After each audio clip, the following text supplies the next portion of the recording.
just going to pray again because, Jesus, thanks for tonight and for this community and for a chance to share. And I really do ask that you would say what you want to say and just surrender my thoughts to you and be the center, Lord. Just love you and invite you to have the preeminence, to take your rightful place, Jesus. Amen. All right, I want to talk briefly about fasting, which is not what I'm talking about, but I think it's appropriate because we've passed the halfway point. And the first thing I want to say is if you haven't been fasting, it's okay. There's still lots of time left. If you want to jump in on any level, if you want to just say, hey, I'm going to lay off Facebook for the next 16 days or whatever it is, or I'm going to not eat any anchovies for the next 2 weeks. Whatever, it's between now and Good Friday, and there just really isn't any. People in my house have been kind of adding to it, almost every day somebody comes and says, I want to change what I'm fasting, and they're increasing it. They're not saying, I want to quit. They're not saying, they probably do want to quit, but they're actually increasing their game. And if you want to do that, 40 days is such a long fast, you can have 4 or 5 fasts within the fast. You can 8 days of this and 8 days of that, and it doesn't matter. What matters is that to the degree that we're feeling this hunger that we've created on purpose, we chose it. Nobody made us do this. If you feel like you were made to do it, I hope I don't. Nobody feel like I made you do it.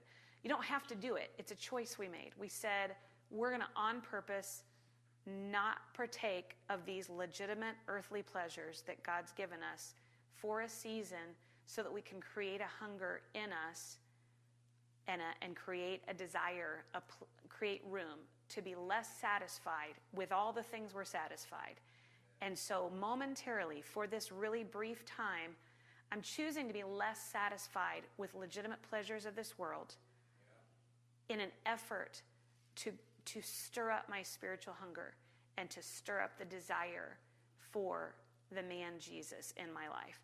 And so then the trick is, when that hunger is stirred up and you find yourself being hypothetically nasty to the people in your family because you're crabby, because you're hangry, and that ugliness is happening, to say, whoa there, flesh, I recognize you, and I'm going to go seek the Lord. I'm going to put on a worship recording, or I'm going to, pull up some Maverick City on YouTube, or I'm going to get a guitar or get a piano or just get alone. I'm going to get the word. I'm going to I perceive that there's a hunger in me. I'm aware that I'm not satisfied right now, but I'm going to seek to satisfy that with Jesus. And so that's one thing I wanted to say is, wow, yeah, it's hard. Keep going. Way to go. Re-up. Jump in. The other thing is, I want to report on our little band of night watchmen and say that we actually do have right now, only just now, we have from 7 o'clock at night until 8 o'clock in the morning covered. We have people praying from this. Look around. We look pretty impressive, right? What is thriving metropolis of a church? We have people praying at 3 in the afternoon and then from 7 at night until 8 o'clock in the morning. That is spectacular. And we are seeing God move. There are things that people have been praying for that are happening with no other real explanation. We're praying for this, and then there's this conversation that's happening. Where did this conversation come from? Or we're praying for this, and this person shows up or makes a phone call. Can I say that? Grandpa Gary wants to come to G-Hop for the G-Hop set. We're praying for Grandpa Gary every night, and he wants to come to G-Hop. What? Are you kidding me? That's awesome. What? Yeah. God is doing stuff. We're praying, and that's kind of amazing all by itself, that we're praying, that we're just so ragtag. We're so unimpressive, We're like, getting up and I'm doing dishes because if I don't, I'll fall asleep. And I'm not, like, I never feel super spiritual in the middle of the night. It's just, I don't. But, like, he's meeting us. And, like, last night, I was starting off and feeling just, they have these little send videos, and I watch the video. If you want to get the video, I will try to help you figure out how to do it. I don't know that I know, but I'll try. But I'm putting the summary on the little prayer journal that we've got. And so there's 3 things last night, and one of them is praying. That's why I just prayed for the kids, praying that they would be marked by the cross. And so I'm like, yeah, pray they'll be marked by the cross.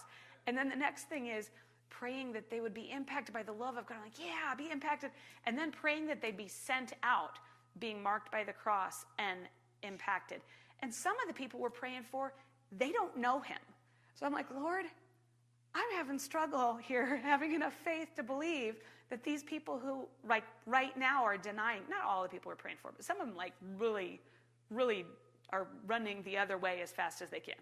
I like to say, I'm going to pray that those guys are motivated by they're marked by the cross and they're compelled by love and they're reaching the lost. I'm like, maybe I have the wrong list. You know, like really? I feel like that takes more faith to pray for people to reach the lost. But yeah, so I did. And as I'm praying that, I felt faith well up in me. After I told him I didn't have any, then he gave me some. You know what I mean? So I wanted to say on that, if you want to pick an hour during the day to pray, or if you want to piggyback and pray at the same time at night, we have 3 different people praying at 9 o'clock. Praise the Lord. If we want to have more people pray at 9 or 10 or 11 or whatever, if you want in the game, there's room. It's great. Come on in. The water's chilly. Anyway, so those are my 2 completely unrelated to David the worshiper things I wanted to talk about. All right, switching glasses. David the intercessor, yeah. All right. It was funny coming up with a worship song list tonight because I have decided that we can have a game, but I would win every time, called Find the Worship Song in the Psalms. And like we could just flip to any psalm and try and find what songs have already been written that we already know. And I'm telling you, like, we have a lot of really good songs that come from the Psalms. And one song, I was trying to find The Righteous Cry Out. I sang it before we started.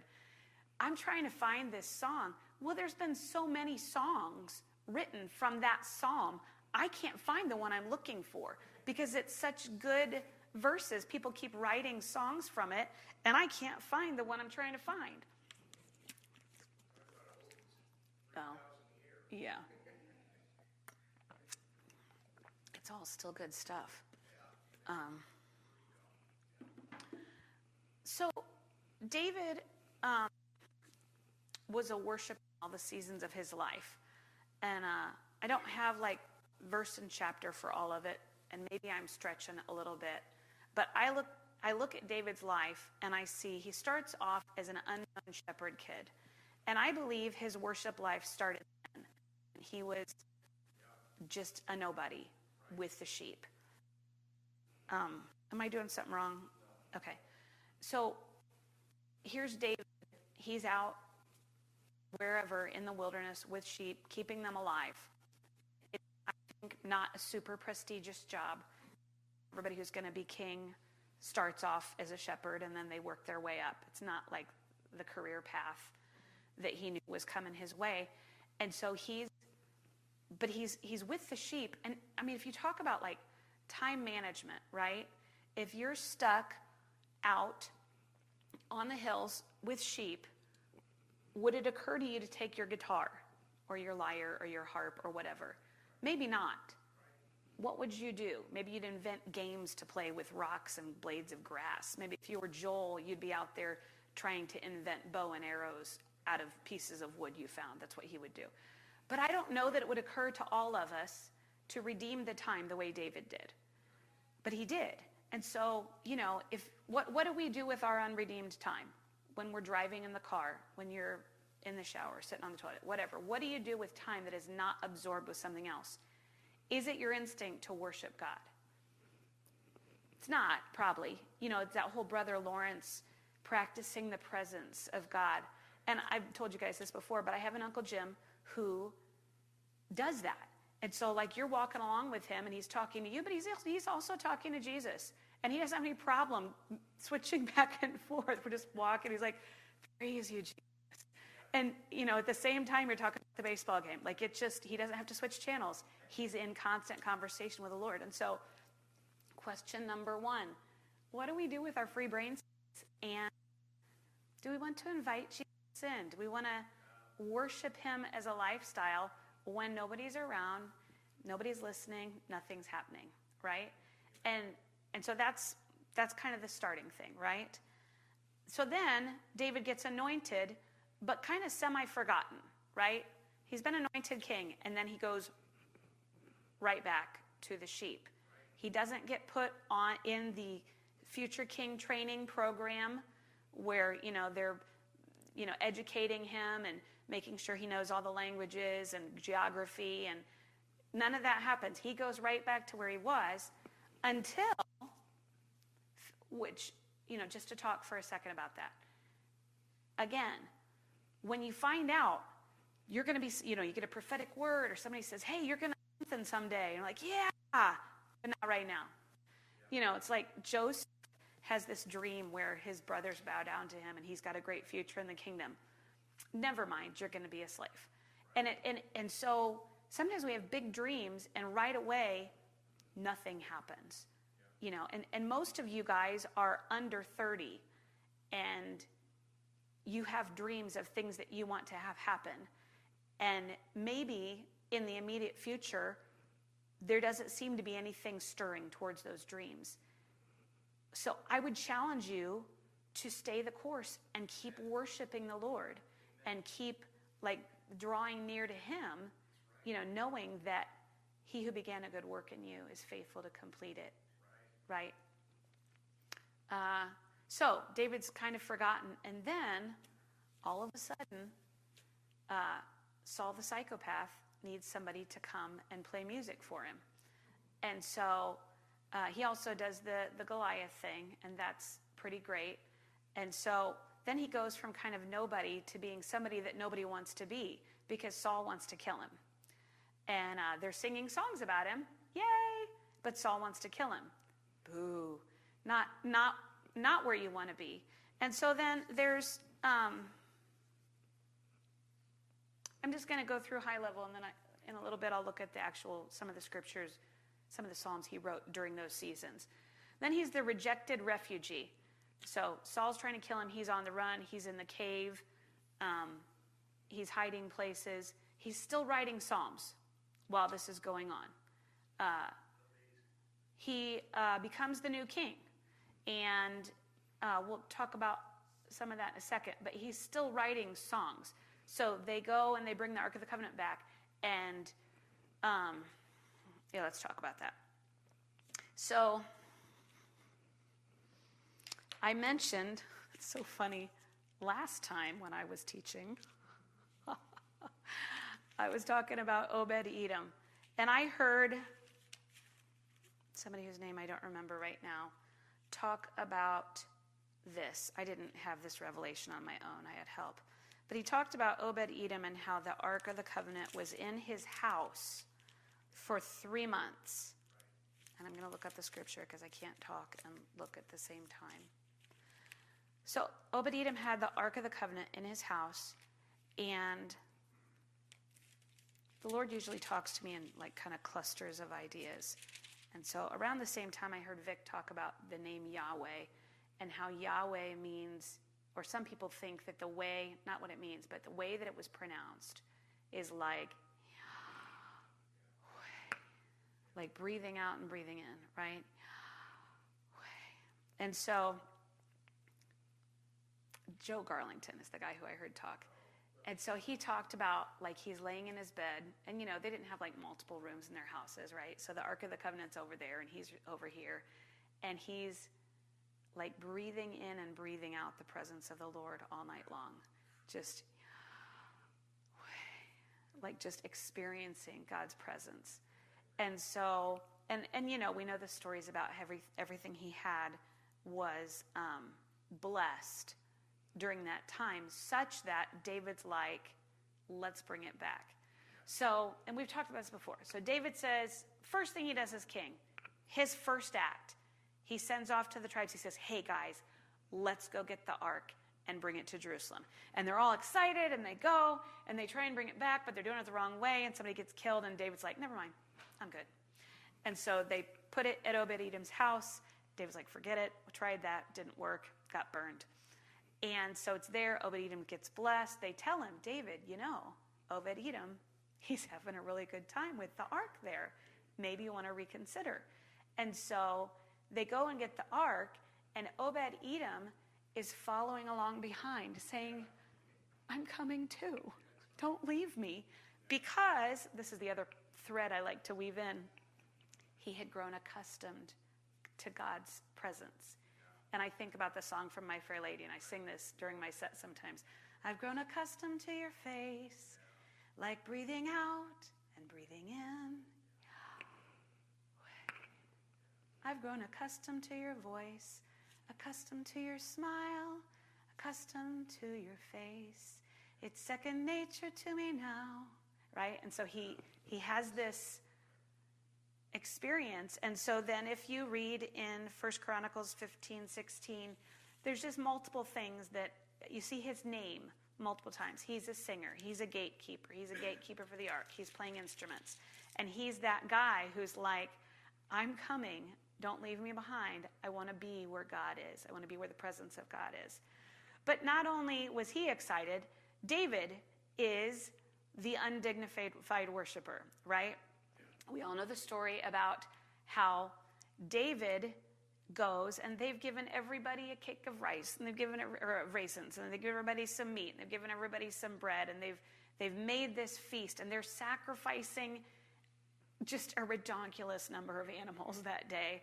Like every 5 or 10 steps or whatever, they're killing a whole flock of cattle or something. I know it's not a flock, it's a herd. But anyway, they're just, it was a mess is what it was. And David is dancing to the point that his clothes are falling off of him. And one of his wives, who happened to be Saul's daughter, looks out the window and is like, wow, that's the man of my dreams. Okay. And so he comes home, and she says that famous line, how the king of Israel has distinguished himself today.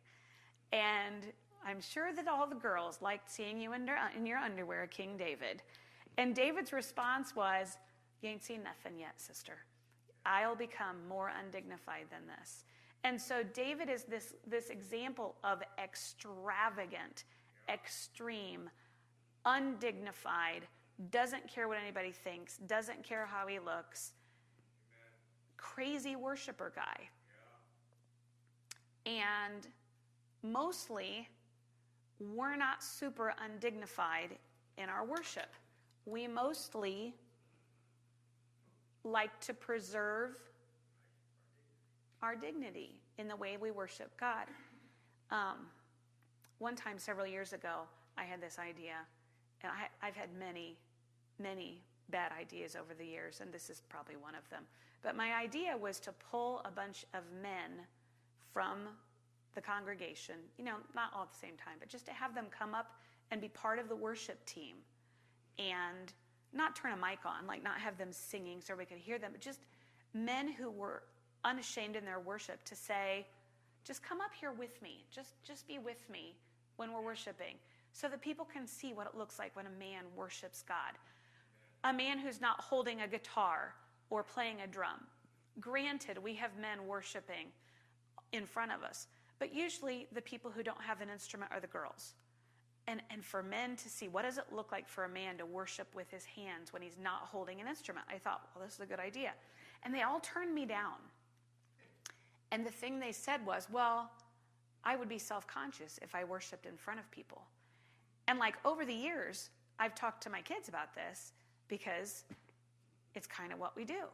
And so you have to decide, I don't care what people think. I'm not worshiping for them. I'm not worshiping around them.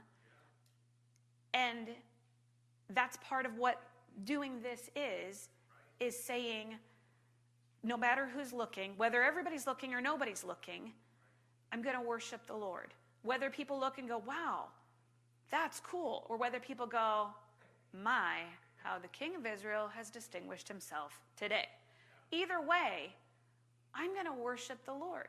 I'm going to worship him alone. I'm going to worship him in the shower. I'm going to worship him when I'm walking through the neighborhood. I will worship him in a box. I will worship him with a fox. I'm going to worship the Lord because that's what I was designed to do, no matter what anybody thinks. I'll become undignified. Okay. So then, David is, and this is where I think the whole heart after God's own heart thing comes in. This is my opinion. I couldn't probably defend it against a theologian, but this is what I think. I think the thing that God loved best about David is that he broke rules out of relationship. So now the thing with Uzzah, where somebody tried to, transporting the ark on a cart, that was a rule he broke that didn't work out very well. So I'm not saying it was always a great idea. And really, when he took the showbread and ate it, the priest gave it to him, and he ate it in need. And Jesus referred to that in a positive way. Jesus said it's okay that he did that because the bread's for man and not man for bread. And so Jesus endorsed that act. Unfortunately, the priest and all of his family were slaughtered, and that was lousy. So, but then with the whole presence of God thing, so prior to now, it's been in the tabernacle, or it was taken into battle, sometimes foolishly in the most recent case. But the ark is like one guy once a year kind of a thing. And my understanding of it is David brings it in and plops it in the middle. Now he's got dozens of gatekeepers guarding. It's not like anybody, and a 2-year-old's going to toddle up and die. He's protecting it. But the presence of God is accessible. And it was unthinkable. He was breaking the rules. He was going against what God said to do. It's not even just Moses' rule. It's God's rule. And David is like, I want to be with you. I want them to be with you. And, back in the day when Moses was on the mountain, everybody's like, we don't want to be with God. He's too scary. We don't hear his voice. You talk to him. You go, you talk to him. You just tell us what he says because he's too scary.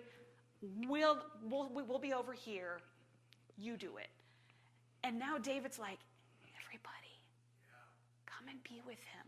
And David comes from a point of having spent years with him and the sheep and the lion and the bears and God. And so he knows what he's talking about. And he invites them into this intimacy and says, come and taste and see. Come and experience the Lord. I think it's the coolest thing. And then, of course, in that situation, David's extravagant. I read something by Mike Bickle that said that the amount of money David committed to that situation was like $100 billion in today's money. Maybe that's an exaggeration. Maybe it was only 100 million. It was a lot. He had a staff of thousands keeping the worship going night and day. And he was the first one to say, you know what we need? We need full-time singers. We need full-time paid worshipers that's all they do. They just worship God. It's worth that. He's worth that. Let's get some people that's the only thing they do. Not like 10, like thousands of people, 4,000 people that's what they're doing. But like between that and all the other things, it was like 10,000 people keeping this whole thing going. It was extravagant. They had an entire symphony. They had cymbals, they had trumpets, they had harps, stringed instruments. They've got all the bodyguards, and it was extravagant continuously. And then, of course, he's not building the temple because God said don't build the temple. But he's like, what if I build all the stuff to put in the temple? And what if I get the rocks ready for when they make the temple? And what if I have designs for how to build the temple? So he's not building the temple, but he's doing everything but the building of the temple. And he's extravagant. And every time he wins battles and gets a bunch of stuff, he brings it back and dedicates it to the Lord. So he's, as king, he's a worshiper, right? But then all of this truckload of grief happens, mostly his fault. So David's not an example of a perfect worshiper. He's not great because he's great. He's great because God is great and he knows it and he seeks the Lord. And so, we know the stories of when David is confronted by Nathan and he writes Psalm 51, create in me a clean heart, O God, and renew a right spirit in me. Cast me not away from your presence. Don't take your spirit from me. See if there's, anyway. He writes, he's still worshiping as a grieving father. He's writing Psalm 3 when Absalom is wrecking havoc in his life. And we're told when the baby that he and Bathsheba had conceived dies, he'd been fasting, he worships. Right. And basically, he kind of says, what else would I do? And so most of you guys know that one of my best friends died in a car wreck 4.5 years ago. And for the next 3 years, every time it was the anniversary of her death or the anniversary of the car wreck, I was scheduled to lead worship. And in fact, the Sunday after she died, I was scheduled to lead worship. And every time they'd be, especially right after it happened, they'd be like, you don't have to do this. And I'm like, what else would I do? What else will I do? I've got nothing else that's appropriate like worshiping the Lord is. And so to worship him in grief, to sing his praises and to say, you are good and your love endures forever, and to declare what's true about him when our hearts are aching, in the face of betrayal. He had betrayal, David did. He had, when the Amalekites came and raided the camp and took everybody's wife and everybody's stuff, and they all, his mighty men that were like, we're with you, we're for you, they were going to stone him. And he wrote a song, because that's what people do when things are hard, is they write songs, right? I mean, that's what you do. When things are hard, you're like, what I'm going to do is I'm going to write a worship song. That's what I do when I'm, right? It's a bad day. What are you going to do? I think I'll write a song. That's what I'm going to do. He worshiped. He responded to whatever it was with worship. He was a worshiper in all seasons.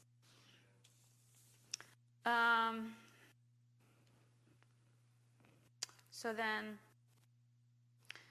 Psalm 72 says the songs of David are ended. I read another thing that said Psalm 145 was the last one he wrote. They're not in order. The Psalms are not in order. So I don't know which one was the last one he wrote, but I think he wrote songs to the very end. I think he worshiped to the very end. I don't stop. I think he retired from worshiping the Lord. The Psalms are like a handbook for knowing God's character and knowing how to relate to him. And if you go through and read the Psalms, people talk about what book. If you'd have just one book, I'm sure it would be Psalms for me. That would be the book. Because you see David in all the seasons and all the colors, and you hear lots of times he's super excited about what he's doing. He's kind of mad at him, or crying out to him, or complaining. A lot of what David says in Psalms we don't turn into songs because it wouldn't be appropriate. We wouldn't want to sing that. But David pours out his heart to the Lord in a very honest way. And I think if we read the Psalms, David will disciple us in how to relate to the Lord. Not like so we can create good worship. I'm just relationship with him. Worship is never the point. We're never trying to create worship. We're not like, what we want is to make a good worship service happen. That's one of my pet peeves. I can't stand that. I can't stand when churches, worship leaders, experience something cool. They go to a conference or they're watching on a video and they're like, that was great worship. Let's do that song that exact way and see if we can get everybody to feel about God the way they felt in that video. I'm like, I want to throw that up. That's ridiculous. I'm not trying to create an experience. I'm trying to give people the opportunity to express a response to the Lord. I want to give an environment for beholding. I want to direct our attention to gazing, and then we respond to him because he is worthy, because he is good. But I don't want to, even in all of this conversation, I'm not trying to make worship. Worship happens because of who he is. I want to encourage us to seek him, to behold him. So one of my favorite psalms, we did 2 songs out of tonight, is Psalm 27. And it's the one thing I desire, and that alone I'll seek, to dwell in the house of the Lord, to gaze on your beauty, to meditate in your temple. And one of those words, I looked up, one of those concordance things, and it was to gaze, to meditate, to remain, to abide, to linger. I've said this before probably, but when we went to Kenya and they had they have a different timetable. They don't care. And so they're just going to go on and on and on. And there's this lingering thing in the house of the Lord. They're not in a hurry. They don't have anywhere to go. They don't have a show they got to get home for. Their meal wasn't going to be that impressive anyway. They're just beholding the Lord. They're just lingering. They're content to sit before him. They value his presence above other things. They value time with him. To say, I count all other things as loss in view of the surpassing value of knowing him and being found in him. And I know this is challenging stuff. I know that all of us don't attain to it. In fact, Paul's the one saying this stuff, and he says, I'm not perfect. I don't have it. I'm not there yet. But one thing I do, I forget what's behind, and I look forward to what's ahead, and I'm pressing on toward the mark of the high calling of God in Christ Jesus, to lay hold of that for which I was laid hold of. If Paul hasn't got it, I haven't got it. And that's okay. It's okay if I don't have it yet. But I'm pressing on to walk in that kind of intimacy.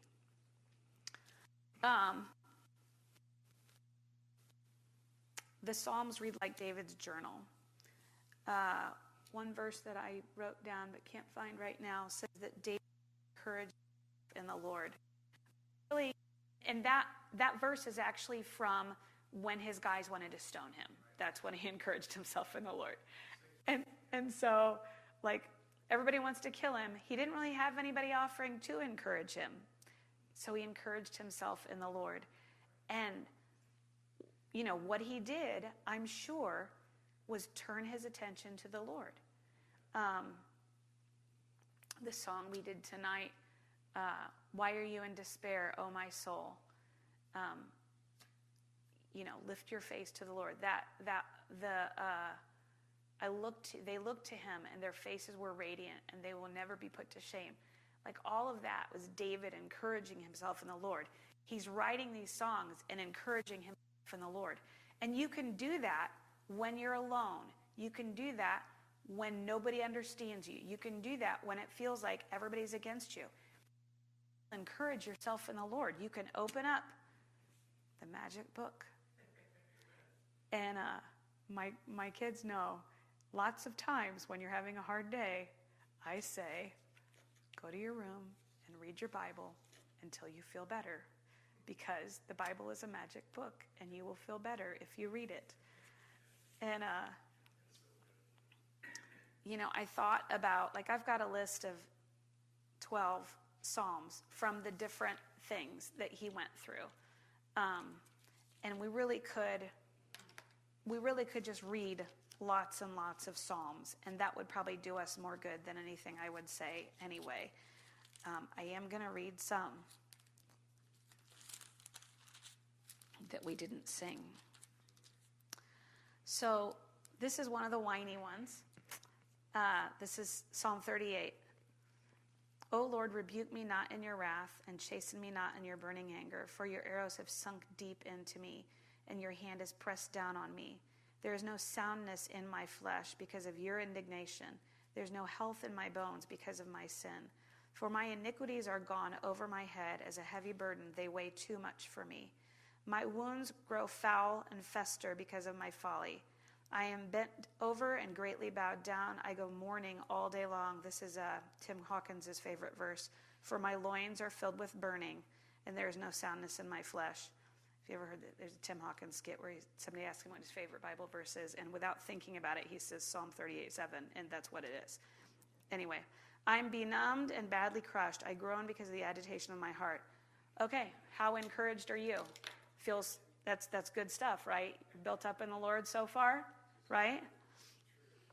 O Lord, all my desire is before you, and my sighing is not hidden from you. My heart throbs. My strength fails me.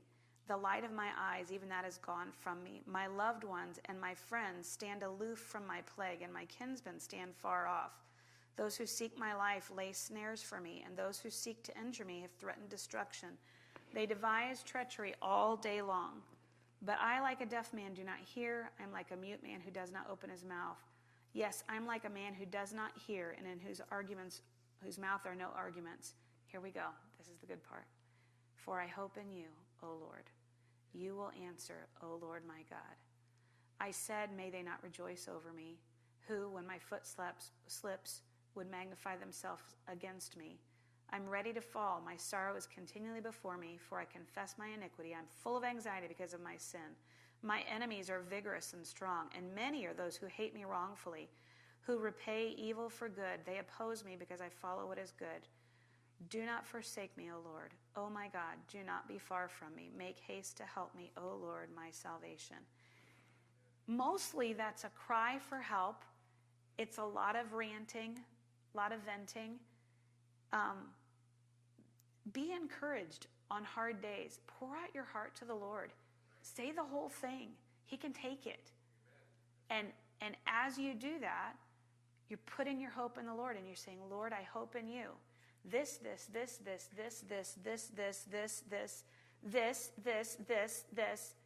I'm hoping in you, Lord. There is no pain that we humans go through that he doesn't get, that he doesn't want to hear about, that he won't respond to. Whatever you're going through, there's another verse that's not in Psalms. It says the Lord waits on high to show compassion. He's waiting. I tell my kids it's like wrestling, professional wrestling, where you're like want to tag him and tag the guy's tired. He's like needs to tag the next guy to have him come in and save the day, and the Lord's like, pick me. Oh, bad idea. He's like, tag me. I'm open. I'm in. I'm ready. Choose me. Right? He's like, I'm wide. There's nobody here. I got it. I'm waiting. I want to help you. I'm wishing to help you. I'm waiting. Psalm 51 I mentioned and don't need to go through again, but it's so good. It's such a good, we just keep reading the Psalms. It's like taking a bath for your spirit. Be gracious to me, O God, according to your loving kindness, according to the greatness of your compassion, blot out my transgression. Wash me thoroughly from my iniquity and cleanse me from my sin. For I know my transgressions, and my sin is ever before you. And we could just pour through it, right? After the thing with Doug the Edomite, when Doug kills off all the priests that genuinely didn't know. They didn't know that they were giving David bread and that David was not Saul's guy. They thought they were giving bread to Saul's guy. The right-hand man asks for bread, you give him bread for the sake of the king. They have no idea, and Doug kills all of them. David says, when I saw Doug there, I knew this was not going to go well. And so Dave finds out they're all dead. the amount of anguish he felt in that moment, I'm sure he was like, oh, I did this.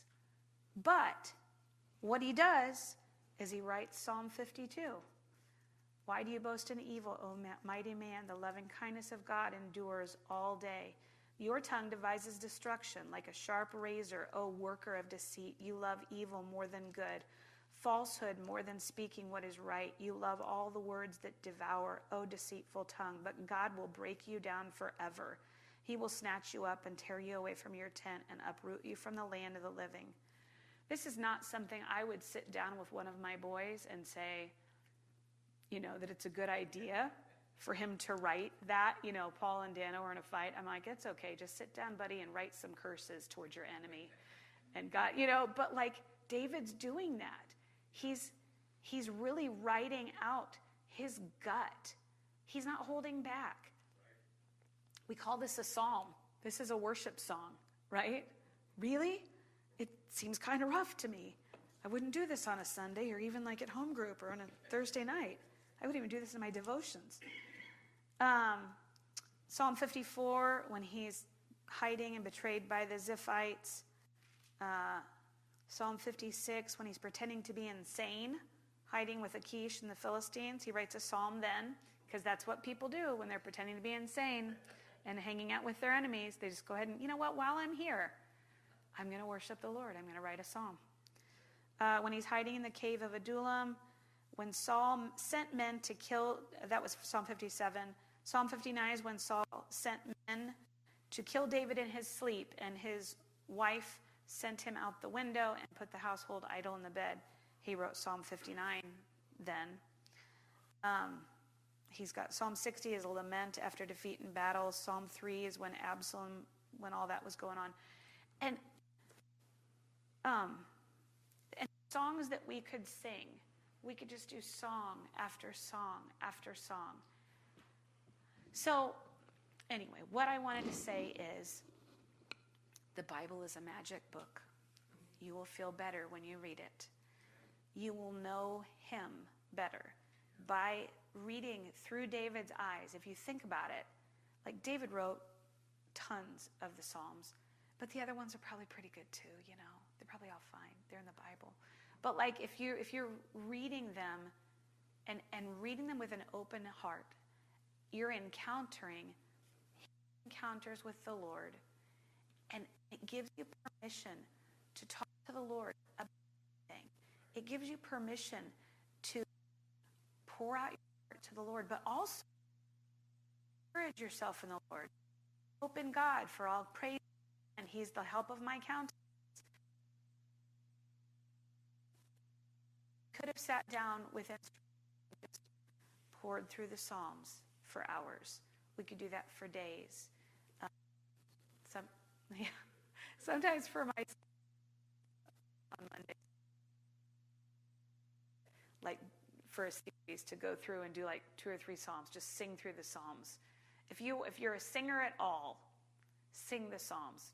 Just sing them. It's good training. But I would just go through and just try and work my way through. Some take longer than others. Psalm 119, boy, that's a beast, right? But I remember reading Psalm 119 in one of the worst seasons of my life, where I'd made a really hard choice to do what God wanted me to do, and it was rough. And I just came back to it over and over again. Your word is life to me. Your word is truth. And just coming back to digging down into his word. I love that he said he had them eat manna in the word. They would know that man does not live by bread alone. I love that he calls this the bread of life. He says this is bread. So that's kind of what I wanted to talk about, was being discipled by David in the Psalms. And there's 150 Psalms. So if you want to go crazy, you can read like 5 a day, which is just, that's ridiculous, especially if Psalm 119 is you have to be committed to read it in a day. Or you can say, hey, for this month, I'm going to read the psalm that is the number of whatever day it is. And if I miss, I'll just miss. It's okay. So I'm reading Psalm 31 today. And then tomorrow is the first. So I'll read Psalm 1. Or add the 30. I'll read Psalm 31. And then the next month, I'll start with Psalm 61. Right? But reading the Psalms, developing that discourse, that kind of relationship, and inviting the Lord to just open up that relationship with him. Because God refers back to David so many times in positive terms, even though he was a screw up. Because God loved that David understood that we can have access to him, and we can, just out in the field, in the cave, whatever.